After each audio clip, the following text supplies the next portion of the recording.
시편은 총 150개의 시로 구성되어 있습니다. 이 150편의 시는 총 5개의 권으로 나뉩니다. 제1권은 1편부터 41편까지, 그리고 제2권은 42편부터 또 72편까지, 그리고 제3권은 73편부터 89편까지, 그리고 제4권은 90편부터 106편까지, 그리고 마지막으로 제5권은 107편부터 150편까지입니다. 오늘 본 말씀이 시편 제1권의 마지막에 해당하는 부분이거든요. 41편. 마지막에 해당하는 부분이라고 할 수가 있겠습니다. 그렇다면 여러분에게 한 가지 문제를 내드릴 텐데, 시편 제1권의 가장 첫 번째 시편 1편에서는 어떤 주제로 말씀이 시작됩니까? 복 있는 사람에 관해서 말씀이 시작되고 있습니다. 복 있는 사람은 어떤 사람인가? 제1권의 첫 부분이 그렇게 시작합니다. 그런데 1권의 마지막 부분이라 할 수 있는 41편에서도 동일하게 복 있는 사람은 어떤 사람인가에 관해서 동일하게 언급하고 있습니다. 이러한 부분을 종합해 볼 때에 시편의 제1권의 시작 부분인 1편과 끝 부분인 41편은 복 있는 사람에 관한 주제로 연결되어 있다라는 사실을 확인할 수가 있습니다. 오늘 본 말씀 1절 보면 다윗이 뭐라고 말씀합니까? 한번 1절을 같이 한번 읽어보겠습니다. 1절 시작. 가난한 자를 보살피는 자에게 복이 있으며 말씀합니다. 왜 가난한 자를 보살피는 사람에게 복이 있을까요? 왜냐하면 하나님의 눈과 관심이 바로 가난한 자를 향하여 있기 때문입니다. 여기서 본문에 언급된 가난한 자는 단순히 경제적으로 궁핍한 사람만을 의미하지 않습니다. 물질적으로 가난하지만 질병으로 말미암아 신음하는 자, 인생의 실패와 어려움으로 인하여 고통당하는 자, 그리고 원수들과 대적들의 핍박과 공격으로 인해서 비천한 상태에 놓인 자, 바로 이러한 사람들을 통틀어서 본문에서는 가난한 자라고 칭하고 있습니다. 본문에서 말하는 가난한 자들은 자기들이 가진 힘과 노력으로는 결코 스스로 설 수 없는 자들입니다. 쓰러진 자리에서 아무리 발버둥을 쳐봐도 다시 일어서기 힘든 자들이 바로 가난한 자들입니다. 그래서 가난한 자들은 누군가의 도움이 반드시 필요한 존재입니다. 외부로부터의 도움이 없이는 그들은 주어진 현실을 버텨내기가 참으로 어렵습니다. 하나님께서는 그 누구도 거들떠보지 않는 가난한 이들에게 특별한 관심을 가지고 계십니다.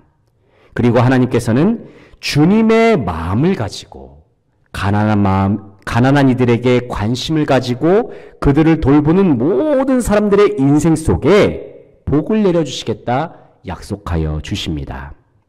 이 시간 오늘 본문 말씀을 통해서 하나님께서 복을 주시는 가난한 자는 누구이며 또 가난한 자가 누리는 복이란 무엇인지 다 함께 살펴볼 수 있기를 원합니다. 첫째는 가난한 자를 돌보는 사람이 복이 있습니다. 1절 말씀을 다시 한번 읽어보겠습니다. 1절입니다. 시작. 가난한 자를 보살피는 자에게 복이 있으며 재앙의 날에 여호와께서 그를 건지시리로다. 아멘. 1절을 보면 가난한 자를 보살피는 자에게 복이 있으며 말씀합니다. 여기서 보살핀다라는 동사는 가난한 자에 대한 깊은 관심과 함께 사랑과 긍휼의 마음으로 돕는다는 뜻을 가지고 있습니다. 그런데 1절에서 사용된 보살핀다는 동사에 쓰인 성경 원문의 단어 속에는 지혜와 깊은 연관이 있습니다. 다시 말해서 가난한 자를 보살피는 삶은 지혜로운 삶과 밀접한 관련이 있다는 말씀입니다. 가난한 자를 돌보는 일은 하나님의 복을 누리고 하나님의 보호를 받는 지름길과도 같습니다. 그래서 다윗은 이어지는 2절, 3절에서 가난한 자를 돌보는 사람이 누리는 복에 관하여 다음과 같이 말씀합니다. 2절, 3절 말씀을 같이 한번 읽어볼까요? 2절, 3절 시작. 여호와께서 그를 지키사 살게 하시리니 그가 이 세상에서 복을 받을 것이라. 주여 그를 그 원수들의 뜻에 맡기지 마소서. 여호와께서 그를 병상에서 붙드시고 그가 누워있을 때마다 그의 병을 고쳐주시나이다. 아멘. 방금 읽은 2절, 3절에서 다윗은 가난한 자를 돌보는 사람이 받는 세 가지 복에 관하여 언급합니다. 첫 번째 복은 지켜주시는 복입니다. 이것은 하나님께서 모든 삶을 직접 책임져 주셔서 그들의 필요를 채우시고 보존하시는 복을 의미합니다. 두 번째 복은 물리치시는 복입니다. 이것은 원수들의 공격과 그들의 위협을 물리쳐 주시고 보호하시는 복입니다. 세 번째 복은 고쳐주시는 복입니다. 이것은 병중에 있을지라도 강건케 하시고 회복시켜 주시는 복입니다. 이처럼 하나님께서는 가난한 자를 돌보는 사람의 모든 삶을 직접 책임지시겠다. 직접 친히 하나님의 강한 오른팔로 보호하시겠다 약속하여 주십니다.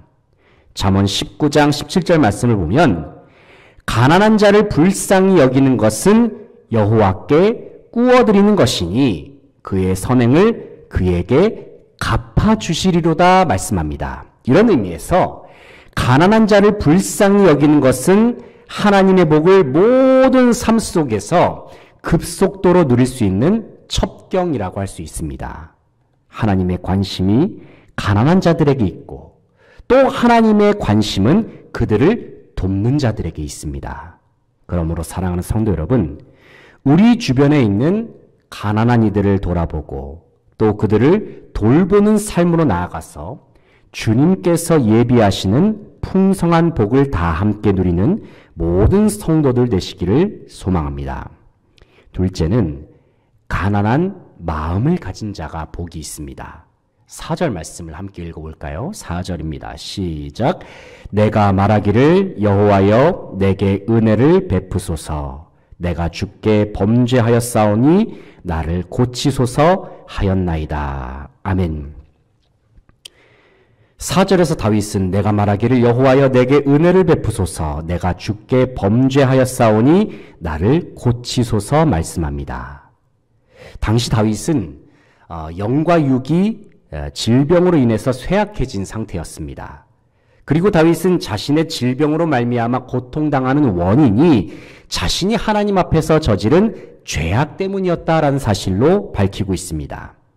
여기서 우리는 본문 말씀을 통하여 죄악의 무서운 영향력에 관하여 생각해 볼 수 있습니다. 죄악은 인간을 병들게 합니다. 죄악은 인간의 삶을 쇠하게 만듭니다. 더 나아가서 죄악은 인간으로 하여금 극심한 가난으로 몰고 갑니다. 이것은 단순히 물질적인 가난만을 말씀드리는 것이 아닙니다. 여기서 말씀드리는 가난은 영혼의 밑바닥, 마음의 끝자락까지 몰아가는 가난을 말합니다.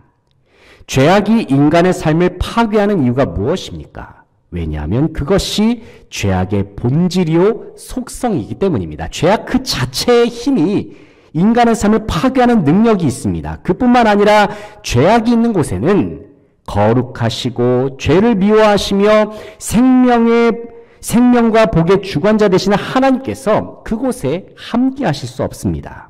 그렇기 때문에 죄악의 문제가 해결되지 않는 인간의 삶은 궁극적으로 결핍과 가난으로 가득할 수밖에 없습니다.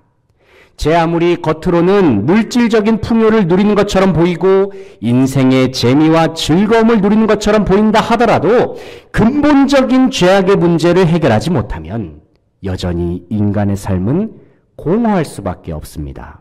왜냐하면 참 빛 되시며 소망 되시는 하나님께서는 죄악의 어둠이 있는 곳에 임하실 수 없기 때문입니다. 그래서 인간은 자신의 내면 속에 있는 죄악을 발견했을 때에 자기 스스로가 하나님 없이는 살 수 없는 존재임을 자각해야 합니다. 오 하나님, 저는 주님의 은혜가 아니고서는 설 수 없습니다. 저는 주님의 도우심이 아니고서는 온전히 살아갈 수 없습니다. 주님 앞에서 이 사실을 겸손히 고백하면서 인정하는 마음을 가진 사람, 바로 그 사람이 하나님 앞에서 가난한 마음을 가진 자라 할 수 있습니다. 특별히 자신의 죄악을 자각했던 다윗은 4절에서 하나님 앞에 이러한 고백을 드리죠. 여호와여 내게 은혜를 베푸소서. 여호와여 내게 은혜를 베푸소서라는 이 고백은 오직 하나님 앞에서 가난한 마음을 가진 자만이 올려드릴 수 있는 고백입니다. 마태복음 5장 3절에서 주님께서는 이렇게 말씀하십니다. 심령이 가난한 자는 복이 있나니 천국이 그들의 것임이요. 현재 여러분의 마음을 가난하게 하는 것이 무엇입니까? 우리의 죄악의 문제입니까? 질병의 문제입니까? 아니면 인생의 어려움입니까? 그것이 어떤 것이든 간에 우리의 마음이 가난할 때에는 다윗과 같이 주님의 은혜를 간절히 구하시기 바랍니다. 그러면 하나님께서는 우리의 가난한 심령 속에 천국의 복으로, 풍성한 하나님 나라의 복으로 가득 채워주실 줄로 믿습니다. 셋째는 가난한 자는 영원히 하나님 앞에 서는 복을 받습니다. 11절, 12절 말씀 다 함께 읽어보겠습니다. 11절, 12절 시작. 내 원수가 나를 이기지 못하오니 주께서 나를 기뻐하시는 줄을 내가 알았나이다. 주께서 나를 온전한 중에 붙드시고 영원히 주 앞에 세우시나이다. 아멘. 12절 말씀을 보면 주께서 나를 온전한 중에 붙드시고 영원히 주 앞에 세우시나이다 말씀합니다. 다윗은 영육이 쇠약한 중에 원수들로부터 극심한 핍박과 고난을 당했습니다. 그래서 5절부터 9절까지의 말씀을 쭉 보게 되면 다윗에게 악담을 하고 그를 괴롭게 하였던 원수들의 행적이 언급되어 있습니다.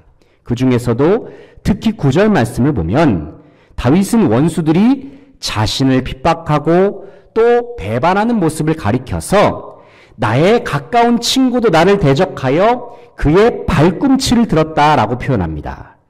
이 장면은 마치 말이나 나귀가 자신의 뒷발로 주인을 뻥 하고 걷어차는 모습을 연상케 합니다.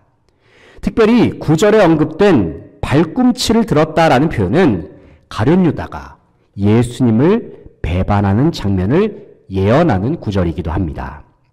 이처럼 다윗은 자신의 인간관계 속에서 뼈에 사무치는 듯한 배신을 경험하기도 하고 원수들로 말미암아 심신이 다치기도 하고 인생의 여러 가지 문제들로 인하여 수많은 위기를 맞이하기도 했습니다.